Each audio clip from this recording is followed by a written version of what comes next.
Faccio parte della Talent Acquisition di Avanad. Avanad è una società di consulenza informatica che nasce nel 2000 da una joint venture tra Accenture e Microsoft. Ad oggi siamo circa 900 dipendenti su 5 diverse sedi italiane, una delle quali proprio qui a Cagliari.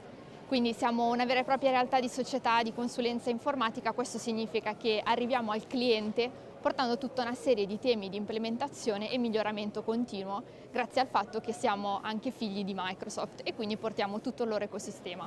Mi sentirei di dire ai ragazzi che cercano un inserimento nel mondo del lavoro di seguire un po' quella che è la loro passione e quindi capire quello che vorrebbero fare da grande e perseguirlo. Avanad diciamo che ha come punto di forza il fatto di aiutare a crescere i ragazzi con tutta una serie di progetti legati anche alla formazione, quindi spesso si hanno tanti sogni ma mancano magari un pochino le basi, quindi noi aiutiamo i ragazzi creando le vere e proprie basi da cui partire anche per crearsi un futuro.